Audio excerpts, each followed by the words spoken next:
like an object, I'm tested and proven. Mind, heart, and soul, I'll always be a human.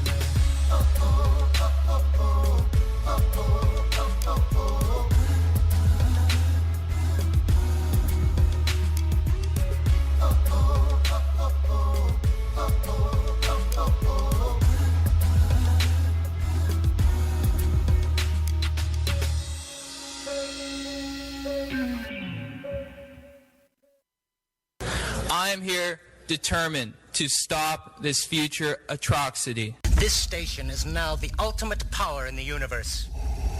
I suggest we use it. The voice of U.S. Army, WTF Moments. This is WTF Nation Radio. I find your lack of faith disturbing. Everything stated on WTF Nation Radio is to be considered the opinion of the person that stated it, and not an official representation of WTF Nation Radio or U.S. Army WTF Moments. Price does not include tax, title, or license. Some assembly required. Each item sold separately. Batteries not included. Objects in mirror are closer than they appear. If conditions persist, contact a physician. Individual results may vary. Keep out of the reach of children. Avoid prolonged exposure to direct sunlight. Keep in a cool, dark place. And please enjoy the show. Shots. And we're back with part 2 of the Monday edition, and with our guest, Otis McGregor. How's it going, Otis? Hey, it's going great. Thanks for having me on, guys. I appreciate it. Yeah, no worries. Hey, I was kind of looking through your bio, and me and you kind of chewed some of the same dirt at NSHQ back in the day. In my passing through, in my times there when I was at the higher echelons, if you know what I mean. Yeah. That good Belgian dirt. Right? Oh yeah. Who does not love Mons, Belgium? Come on, dude.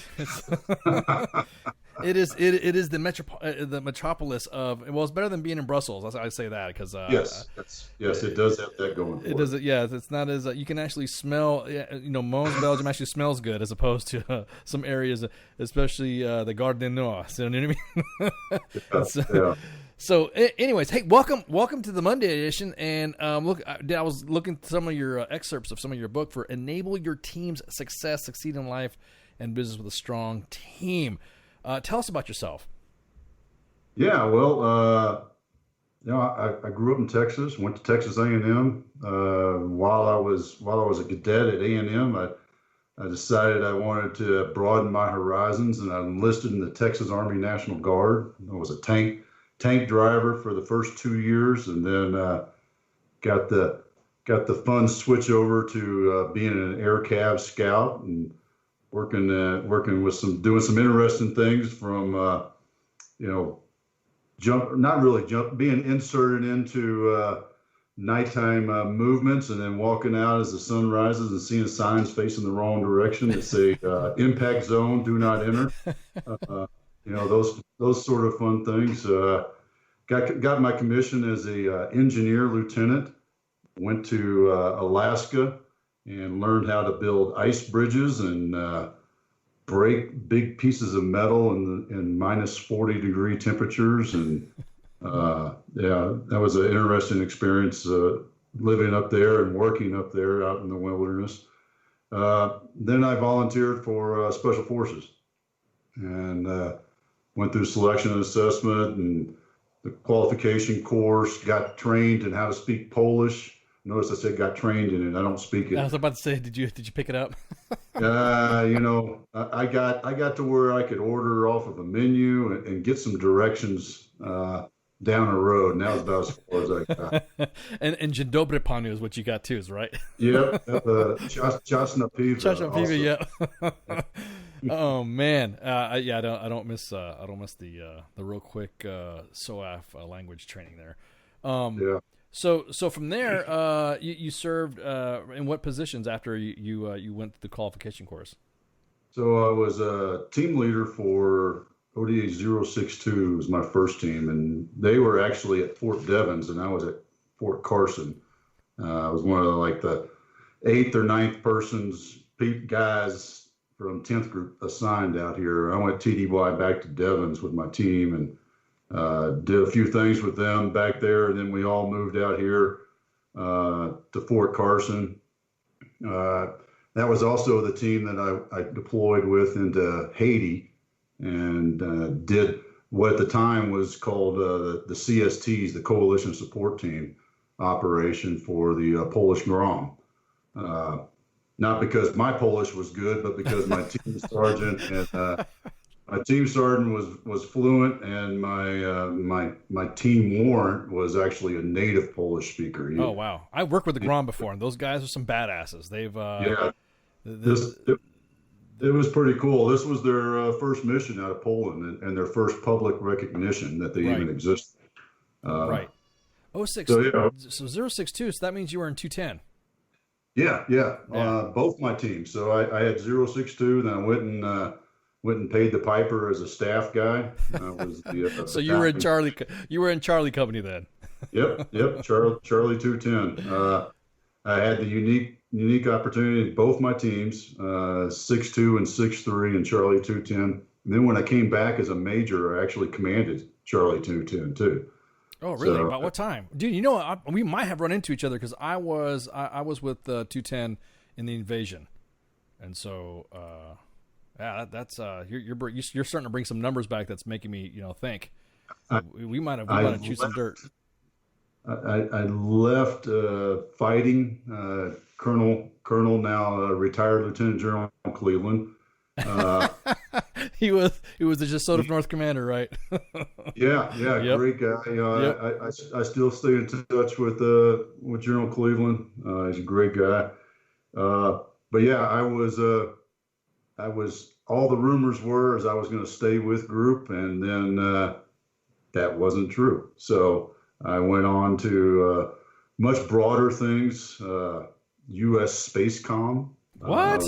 Yes, I was one of 2 Special Forces soldiers in U.S. Space Command. And they tried to move me to Omaha, and I had to pull some more strings to get out of that. And that's how I got into NORTHCOM. I pulled nice. Oh, that's right. A long tab favor. I was about to say, because that's a hard gig to get if you're going to NORTHCOM. Yeah, well, this is when NORTHCOM was just standing up too. So, I went in to help stand up the J3 SOD there at NORTHCOM, and did that. Had fun with that. Also got while I was there, went to Naval Postgraduate. It's a program that they were running in Homeland Security, like the second class out of that, and then I got to go to SOCUR. And that's where I got to have all my fun. Deploying to Iraq a couple of times, doing things like standing up organizations that never existed. And, of course. I know what you're talking about. Know what you're talking about. Wow. And then so doing the same thing with NATO and Afghanistan also. Yeah, that you just bringing back some awesome memories, man. We're gonna have to link up, sometime later, get the contact information so we might have been in the same spots at the same time, and no doubt. Not even realize that you're talking about. So you're talking about Cleveland. You're talking about Lieutenant Colonel Waltermeyer. You're talking about Grosso. You're talking about Maroney. You're talking about I'm just dropping names because I know you had to have been in the same spot that I was at. Oh yeah. It sounds like it. It sounds like we were there at the same time, or at least crossing paths. Right, exactly. Oh, that's awesome. Yeah. I mean, real quick, we're talking about your book, but I mean, we can reminisce later. So after that, you pulled your time there, and then you then what made you want to retire? You were done with that, and then you're just like, hey, I'm out, or what happened? Yeah, I mean, I was getting tired of the moves. I mean, quite honestly, the moves were starting to wear on me and the family. And we wanted to settle down, and we wanted to settle down back here in the Colorado Springs area. So, that was what we pulled. I pulled another string, one last favor, and got assigned back to NORTHCOM for my retirement year. And then we retired here, and we bought our retired from the Army house, and those were all the easy parts. The next phase of the operation, what do I do after retirement, was very confusing, and I wandered quite a bit. Right. Tell us about that part. I mean, what was the I guess you would say from that, what was it that, because you retired in 2009, so you just really you retired up, and then you just said done, 25 years, a lieutenant colonel, and then you just started doing What made you kick into what you're doing now? Well, I worked for 6 different companies in 7.5 years, plus did my own consulting work at the same time in various places, and it just never really fit. Every company I worked for, I was like, man, this is going to be it another 20 years. And it started with the first one, Lockheed Martin, big corporation, great corporation, does a lot of great things, and it just didn't work. It didn't feel right. And I stepped away from that because, one of the great things that you learn when you leave the military is you can say no. And you don't have to do what you're doing anymore, right? And so I applied that. And I applied that, with 3, looking back on, they're all 3, 4 very good companies that I worked with. They're still doing really well, but they just weren't the right fit. And what happened was I was feeling sorry for myself one afternoon. I was working for a small business that was based in Fort Worth, Texas, where I grew up. So I'd go back to the flagpole. I'm going back home, seeing mom and dad. Traveled when I wanted to. I'm working out of the house. I was the chief strategy officer, so I was big hand, little map, kind of having a good time. Right. But I wasn't enjoying it. I was not happy, and I started scratching my head about what made me happy. And at the time, I was coaching boys high school rugby, and I'd been coaching for about 5 years at that point. And I realized that I love that. I love the game and I love the boys, but what I really loved was the act of coaching, was helping somebody succeed in what they wanted to do and how they wanted to get there, and help them figure out how to get there and how to be successful. So I started researching and pursuing a career as a professional coach, doing leadership development, business coaching, helping organizations grow and developing leaders for those organizations to help them grow and be more successful. And that's what I've been focused on for just a little over 2 years now. Now, you started your company LTO Enterprises in 2009. So are you still have that company? Is that company still going pretty good? Yeah, well, that was my consulting. I'm a solopreneur. So right. I started it was business development consulting for government contracts. Right. And so when I shifted to leadership development and business coaching, I just pivoted LTO Enterprises into that. Gotcha. Now, can you give us a little bit of an explanation of the business performance coaching? I mean, what are you talking to small startups? Are you talking to larger groups? Who's your target audience for your training? My target audience is small business. 2 million in revenue on up.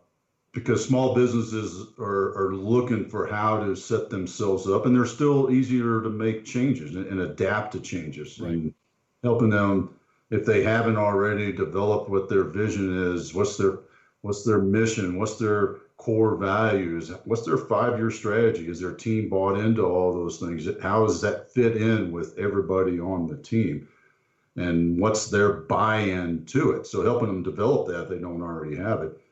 And then on an individual basis, working with the individuals to develop them to become better leaders through better self-awareness and understanding how they react in different situations and how to recognize those situations. Even I like to refer to it as getting their buttons pushed. And then as you start to understand what buttons get pushed when, then you develop your indicators, just like back in the day when the bad guys are coming, you have our indicators out there so we know what's coming. When we do the same thing, I help them do the same thing with those buttons. They start to identify and make up what those indicators are. And what that does is then those buttons don't ever get pushed because you stop it before it happens. So you have this self-awareness and understanding and the ability through skills training of those, identifying those indicators. Right. And then knowing that you can make the choice. Right? I can get pissed off here, or I can be happy about it and just say, so what? Right. Well, sometimes adding a flavor of pissed offness does get a lot of things motivated. You know what I mean? There's a time and place. Don't get me wrong. There's a time and place. So you've also provided some you've also authored. Now, did you ever think you were ever going to write a book? No. Oh God, no. Jeez. I thought I was going to die when I wrote my master's thesis, 15 years ago. I thought I actually said I would never go get a doctorate because I'm never writing anything over, 100 words at a time ever again. You also you also have to do some sort of a dissertation and all other drama too, right? Yeah. Well, I mean, it sounds like you like to argue. I mean, I know if you're a 210 guy, I know you like to argue. So real quick, you also covered some of the. You also have like a leadership series going on as well, and you were talking about leader responsibilities. I mean, me and you can talk about this all day, but for the audience, what do you consider leaders' responsibilities when it comes to your leadership series? Well, the first thing is knowing your team. You got to know your team, right? And then from that, you have to give them the opportunity to succeed, but they have to have the buy-in for what you want to accomplish. So you can't just show up and say, we're going to do X, Y, Z because I said so, because I'm the boss. Right. So you have to understand what their skills are, what their capabilities are, what's their desire, what's their purpose, what do they want to do? And you have to know that for yourself too, because you can't help somebody else figure it out if you don't know it for yourself, right? So you create that you have to know that for yourself. You create that for your team with buy-in from your team in order to make that successful. And that's what leadership starts to do and makes the team members, or, I hate to cliche my book, but enables your team to be successful, right? Right. I mean, exactly. that's what you really want to do. You want to give your team members the opportunity to succeed and excel at what they're there to do. Why did you hire them in the first place? I think back to my second team, and I had a great opportunity I was in the 3 shop or the plan shop, and my new team sergeant was also in the 3 shop, and we got to handpick our team. I mean, we handpicked the guys. He worked with the sergeant major, and I was working with the colonel. And we quite literally handpicked everybody on our team, and it was an unbelievable team. And that was because we let everybody on the team do their job. We didn't. My team sergeant was a medic. He didn't go down into the he supervised and helped the medic, but he didn't go down there and say, no, you're packing that IV all wrong. He let him do it. He let him figure things out, and that made him a great medic going forward. That's part of that trusting your team that you explained as well. I mean, you have to. If you don't have a trust in your team, then your team's not going to trust you as well. In return. Well, I go back to the why. Why do you have them on your team? Bingo. Why would you even have them? Yeah, exactly. Now, do you think that you also brought up a point in your leadership series about culture, the culture of a team? But can you define that a little bit too? Yeah, well, culture comes from the values of the organization. So, your personal character is developed from your values. They're interlocked, if you will. And the same thing happens with your team. So to have that culture in your team where, hey, it's okay to screw this up, to fail, so that you learn and get better. It's okay. We're going to try this out. Okay, it's that old thing that, the team sergeant's been on the team for 5 years and he's seen it and done it all the time. But you know what? He's going to let that junior weapons guy run the range the way that junior weapons guy thinks he should run the range, and let him learn and progress as long as nobody's getting hurt and we're all learning and getting better at it. Because if you don't challenge yourself, it's that push yourself out of the comfort zone to grow, right? Of course. Well, the same thing works with your organization. If you don't push your organization out of its comfort zone, let them try new things, then they can't grow and they can't get better at what they do. If you squash every time somebody screws something up, you blow up in their face you kick the trash can, as I like to use as the analogy, and you throw a fit and you yell and scream. How many times do you think that somebody on that team is going to try something new and be willing to face some sort of ridicule for failing when all they were doing was trying something new and trying to make it better? Yeah, they probably won't do it again, or they won't even attempt it. Right? Yeah. You squash that innovation in your team. You squash your team's desire to do their job. It's no different than being a micromanager. When you blow up on people for failing and trying and then failing, when you blow up on them, that's the same thing as micromanaging and standing over them and saying, no, do it this way, this way, this way, this way. Because you know what they start doing when you do that? They sit around and wait for you to come tell them how to do it, because why should I do it any other way? Because you're just going to tell me how to do it. I was about to say, yeah, you're just going to do it on your own to begin with. Yep. So did it did it also fits into to be the definitive and decisive? Do you think a lot now, since you've retired and then you've kind of gauging? I mean, because I know you've been keeping in contact with our brothers and sisters that have gotten out of the military. From the time that you retired to now, are you seeing any shift in the way, the quality of the type of leaders that you see coming out, or is it you seeing it improve? Do you see it kind of just peak out? Do you just see it just at level? What's your take on it so far on the kids? Well, I mean, because they're kids to us. I mean, transitioning out. They're smarter. I can tell you that. I mean, I learned that when I was a company commander. My team leaders and team sergeants that worked for me. I remember one night, I think we were in Kosovo, and my sergeant major and I were sitting up late talking about something. And I just kind of looked up at him and said, I'm really glad I'm already promoted, because I don't know if I'd get promoted if I was competing against these guys. I think they're smarter. They have a better understanding. Leadership is leadership. The fundamentals go the same, whether you're leading an ODA or a proposal team under Lockheed Martin. Leadership is leadership, right? Those fundamentals are there.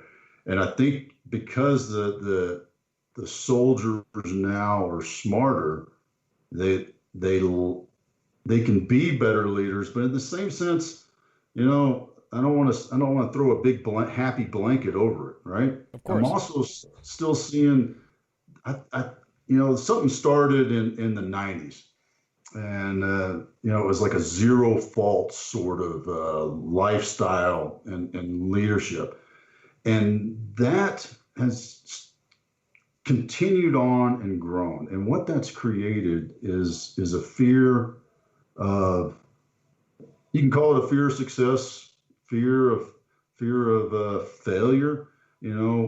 I'm not gonna trust this lieutenant to do this. I'm not gonna trust this captain to do this, because there's a 1 to 2% chance that something may happen.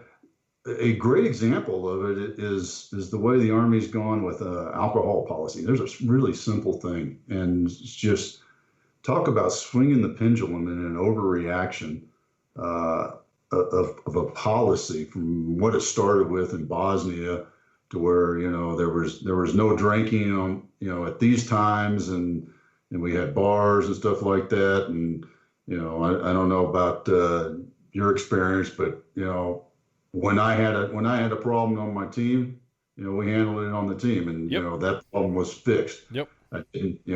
Those guys, the couple of guys that screwed something up, they acted like a couple of kids, so we treated them like kids. Right. And it was handled, it was dealt with, and I don't ever remember I'm not going to say I'm perfect either, but there has been occasions where it had not passed company leadership. The company was aware.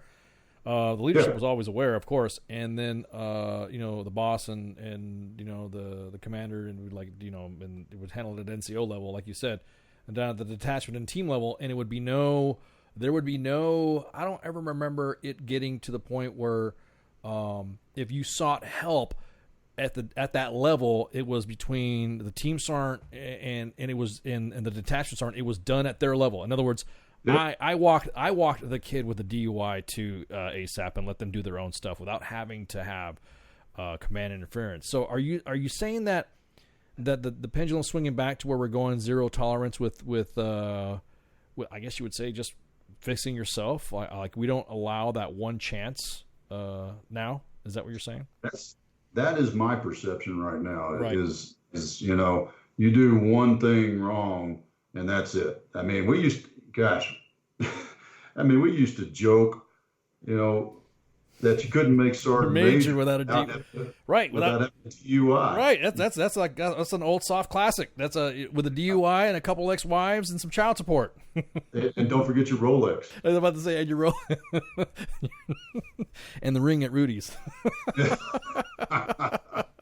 but yeah, you did not get your you did not. No, you're right. I mean, the way the Army is now, it's still like that. It's still, if you get a DUI, I know of individuals that have made sergeant major that have had DUIs in their past. I mean, that's still kind of, but it was with after review, after it was a sequence of events of things falling into place that was good for that individual. I think if it had been anybody else, then that individual probably would have been QMP'd, because now the QMP's back. Remember back in the day, they didn't have. Yeah, so now QMP and QSP is back in full force, and somebody messes up now on a DUI, and you're looking at getting chopped, just like any officer would be chopped after not getting looked at 3 or 2 times. Yeah, and it's now hit the NCO cord the same way. I guess it would be like you said, a matter of proportionality. Does it? The guy just got busted for .03 at the gate, and he was barely over. Is it something that you want to nail the guy to the cross for, as opposed to the guy who was drinking and driving and mowed down a freaking sidewalk full of people downtown? You know what I mean? That's the proportionality, the way I see it. But do you think it's do you think the younger generation sees that? I mean, have you let them know that, hey, it used to be different? I mean, to understand that you don't flail somebody, you don't flame somebody for a mistake. Have you? When I get the opportunity, I try to, and you we're all human. We all screw up, and sometimes I was watching a show the other day, or may have been a podcast, talking to guys who are locked up in prison, and how they made one bad decision. And, those things do happen, right? You make one bad decision, and that could, be the difference. Like the guy who was, blind drunk driving on the sidewalk sort of thing, as opposed to the guy who had 3 beers in 2 hours or an hour and a half, whatever, right, and gets busted for a DUI. Right. So there is a difference, and I hope that those things do come into consideration. But I'm not saying everybody, but I have seen it that there is a lack of trust and subordinates to do their job.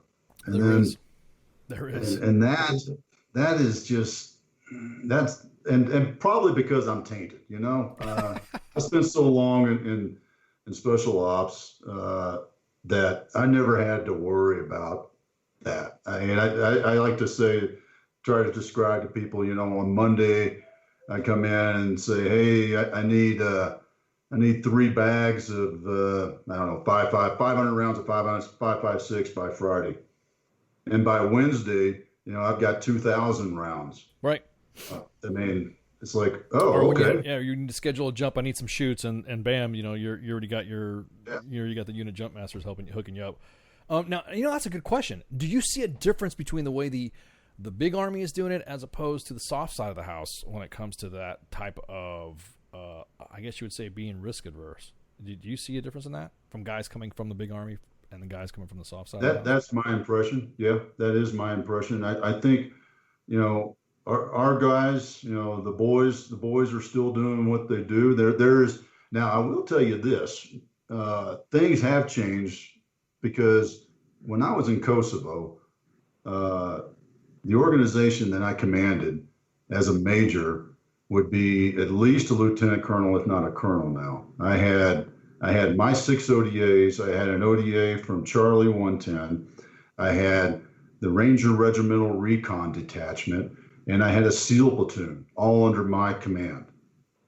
And as a major company commander in Charlie 210. You know, I had a great. Oh man, now I'm trying to remember. I think it was General Fuller. General Fuller was SOC Your commander, and he trusted me, and he ran the battalion commanders and group commanders off and said, no, he's doing the show. You got your jobs to do. Right. I know you had the Balkan side of that specific side of missions side. Yeah. Without going into too much detail. Yeah. Yeah, exactly. I mean, it was, but nowadays they probably put a full bird on that. You know? Oh, they do. They ratchet it up. They ratchet the rank up now because, all of SOF now in the Army side of the house is under first SFC. And so that there is nothing goes out of anything, unless it's out of first SFC, and then it gets up to USASOC. So that's kind of a bummer, because then all the independence of all the other organizations and augments get kind of like whittled down. Hard for you to coordinate with other mission sets and other augments and assets when you're going to have to go through the 3 or the G33, and then it's always a pain in the ass, especially when you're going through the TSOC or through the GCC. You got to deal with all that freaking drama. Oh yeah. I mean, our chain of command was complicated enough, back 10, 15 years ago, and I can imagine what it's like with having to deal with first SOC in there too. Yeah, well, they call it they call it the other 82nd. Oh, jeez, I don't think that's a compliment. Oh no. Oh, okay. Well, I mean, they deploy, but but so now you got this book out now. Now the highlight of it, obviously, we knew that you said you didn't think you'd write this book. How long did it take for you to write it? Probably about a year. Yeah, I mean, I basically, when I decided I was going to do it, I committed to it, and the way I committed to it was I blocked out an hour every day, Monday through Friday, to sit down and write. And for me, that was 8 o'clock in the morning to 9 o'clock. And during that hour, I would shut everything else off. My phone, I wouldn't even have my phone on. I'd turn it off and put it in the drawer. I'd have nothing but the Word document up that I was typing on. Everything else, all the little red flashing numbers and notifications and beeps and bings, I turned them all off, and I focused on that one thing for an hour. Now, some days I'd write 100 words if I was, and then there'd be other days where I'd write 2,000 words in that hour. It was just, it kind of went that way. But I can tell you, when I first started, I was probably averaging about 150 to 500 words a day. But as I got into it and got into the flow and had that, trained my mind to focus on it, those were days. There were days where, my average jumped up to probably 1,500 words a day. Once you got in the hook of things, is that what you're saying? Yeah. It's you train your mind just like you train your body, right? You train your mind to focus on a task, and as you get those distractions that come flying in, because our minds are going 1,000 miles an hour, and your mind's wanting to jump onto something else. Hey, got to make that phone call. Oh crap, I gotta send that email, and so you put that stuff on the shelf, right? Hey, not right now. You can either do it mentally, or you can keep a piece of paper and like the nightstand piece of paper, where you wake up in the middle of the night, it's like, oh my God, so you roll over and nightstand, write that down. Yep. Do the same thing. Yep. Trying to focus on something, and when you do that, it's amazing how it clarifies your mind. It just takes it, and your mind's like, oh, okay, you'll get to that later. So that's cool. And it's right back on task, as opposed to all right, well, let me open up my email. Let me send that email real quick. I'm not going to look at any other emails. I'm just going to send this one. And you know how that goes, right? Yep. Because you're going to see something in an email and a subject that's going to distract you, especially if it's an issue that's, I don't know, somebody's hair's on fire about something and demands your attention. Yep. Yeah. You're gonna be like, I do the same thing every day in the morning. I have to. There's some things I have to shut off. I have to shut off some items of emails because of the fact that for that specific reason. Because I'll just get inundated if I try to. I will never get anything done if I try to answer every single freaking email that has come out without me focusing on a specific project. It's just a pain in the ass. Now you go ahead. Throw something at you because you hit something I've adopted, and a friend of mine who's another coach taught me this, and I really like it because it's super simple. Is you just divide your day into 3 categories. A focus category, you do one thing at a time during that focus time, right? So that's it. You do one thing. Flex, and that's when you're talking on the phone, you're answering emails, you've got a Word document open, you're doing what Mr. Gates expects us to do with all these tabs open and everything, right? And we're just going like that. And then personal, because you got to take care of yourself. So what are you doing for yourself every day, right? So you just want to throw that out there real quick, because I just think that's so important. It's such an easy thing that we can all adapt. And when you start to break your day into those sort of categories. Yeah, man, I was about to say you're almost breaking it down like you're breaking it down into the 7 phases of UW. You know what I mean? How you have to how you have to talk to the G's, and how you have to break down the training regimen, and how you talk down how you articulate your life and it's almost like you have to make yourself a mission a day. Like your mission, this is what I'm going to knock out tomorrow, and I have to knock this. I have to work on this. Then you're right. Well, I agree 100%. Do you think a lot of individuals, nowadays with the advent of social media, do you think it's just taking that time to just take a break that's their issue, that they just don't know how to parse their day? That is. I deal with that with my clients quite frequently. It's focus. Take that time to focus and don't try to do 10 things at once. Don't have, Chrome open with 10 tabs and Word and Excel, and you're building a PowerPoint presentation, and then you're answering emails.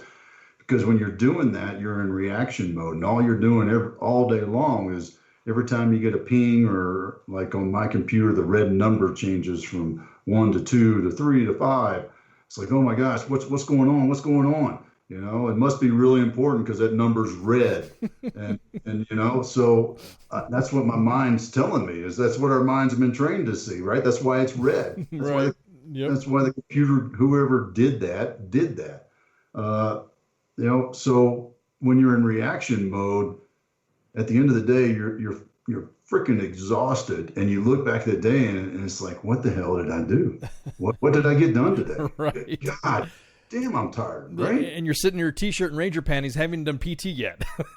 yeah, exactly. Because all you've done is react to the emails and what's next and the phone call instead of being proactive about it and saying, here's my timeline. I'm going to do this. I'm going to return phone calls from 11 to 12. I'm going to spend, depending on how quick you can type and read, I'm going to spend 1,300 to 1,500 answering emails, and go from there. You start to do it like that, then you become more proactive and more in control. And at the end of the day, it's like, yeah, I got some shit done today, right? And because of stuff you needed to get done, and you controlled when you got it done.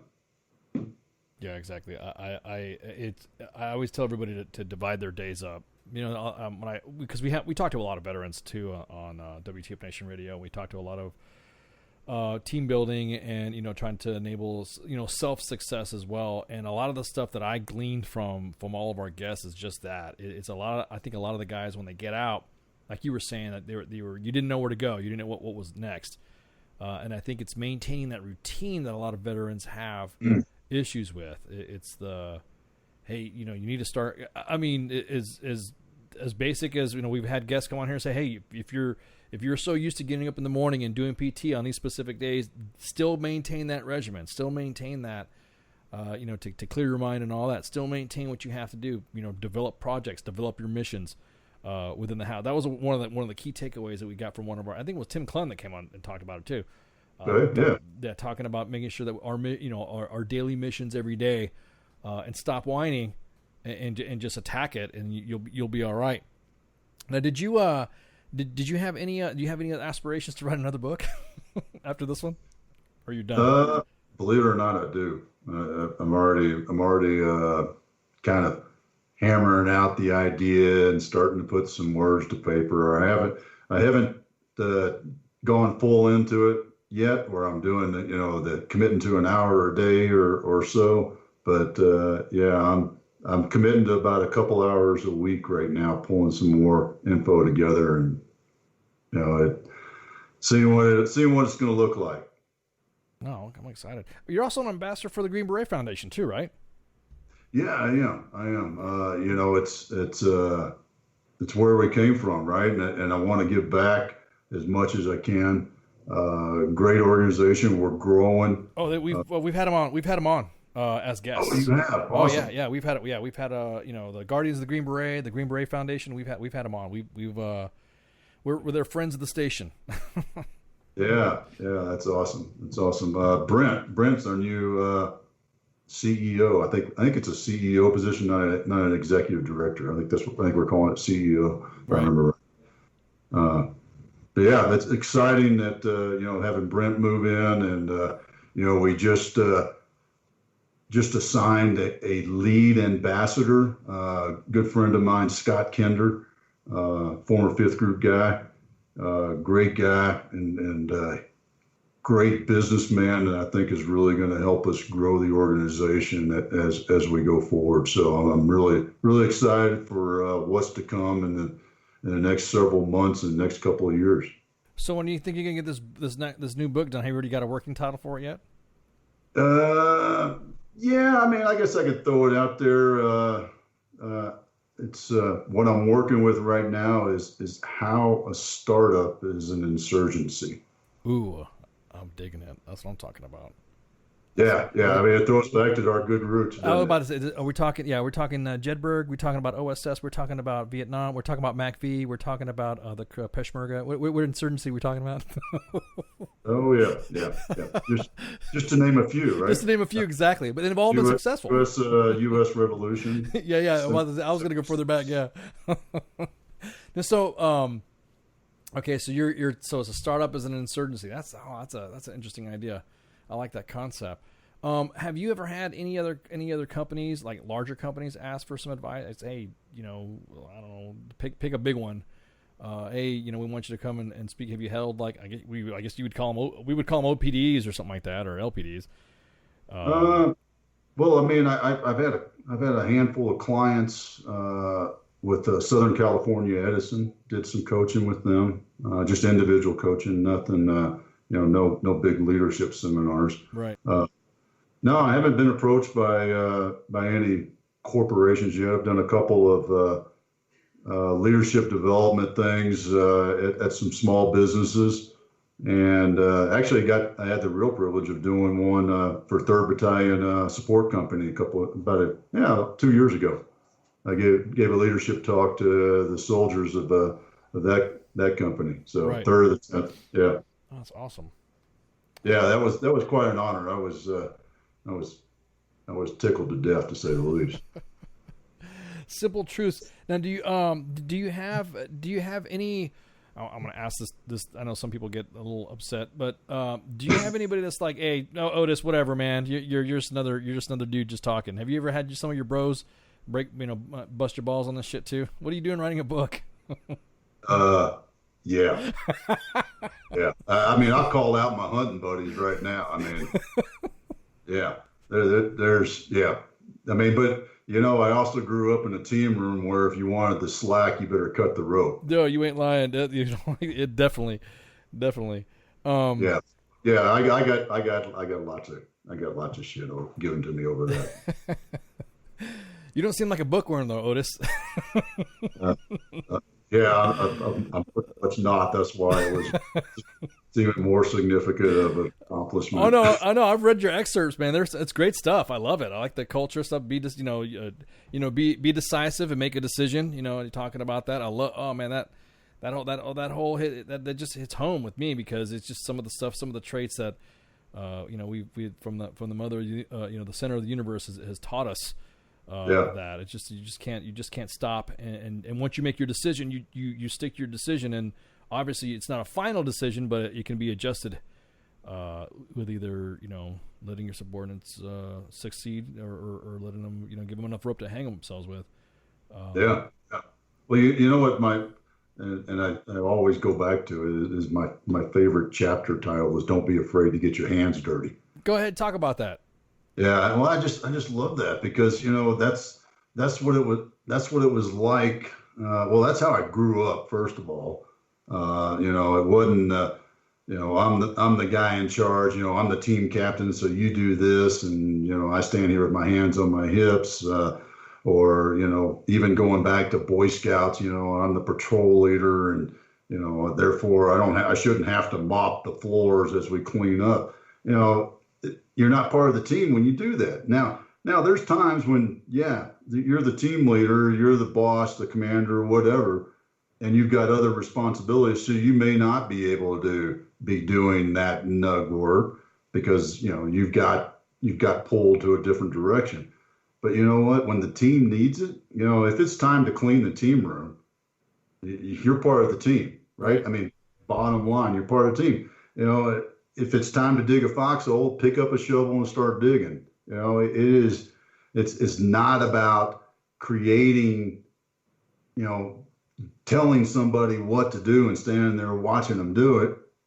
No, you're right. It's also and it's also affected to the family too. Those are some of the traits that you carry on to a family. It's the whole family concept goes from the team room to the four walls of your own home. Oh yeah. I mean, cleaning up dinner, cooking dinner. Yeah, cooking dinner. Yeah, clean the house. Right. Pick up your room. Yeah, gummit. So you're also a high school rugby coach. How do you like that? Have you? I've retired from that. You retired from that? Oh, okay. Yeah, for now, because I had to focus on my business. Right. I'm still very much involved with the game. I stay in close contact with the other coaches and the league here. I'm doing a little something with USA Rugby men's team here in September, right before they go to the World Cup. More to follow on that when it gets a little bit closer, but. So I'm still very much involved with the game. It's a great game. I wish I had discovered it earlier in life. I coached for 5 years before I played a game. So I played my first game as like a 52-year-old man. Yeah, I was about to say I was a little bit older when I played as well, and I'm like, man, these little shits are kicking my ass. Well, that's why you got to play with the old boys. I was about to say, play with the older guys that can break bones as easy as yours because you don't get hit as hard. They don't run as fast either. And exactly. Or they can't catch either sometimes. Otis, thank you so much for hanging out with us, man. Hey, this has been great. I really appreciate it, and it's been a lot of fun talking and sharing my stories. I appreciate the opportunity. Well, I mean, again, you like I said, you're also an ambassador to the Green Beret Foundation and the Guardians of the Green Beret as well. So, I mean, you friends us off is the way we deal with it here. And anybody else who wants to come on, enable your team's success and succeed in life and business with a strong team by retired Lieutenant Colonel Special Forces Otis McGregor. Man, it was also cool reminiscing of the old times we had, man. Dude, it was. Yeah. I was about to say. I was just thinking, dude. I'm just thinking. I got some scrapbooks. I'm gonna have to look, and I'll send you a snapshot. I'll send you a pic if I'm swearing that we have definitely crossed paths, man. Oh, that's awesome. But all right. Well, thank you for coming on, and we appreciate you joining us, man. Yeah, thanks again. Thanks. All right. Hey, we're going to go ahead and take a real quick break. So everyone stand by, and we'll be right back. So shots.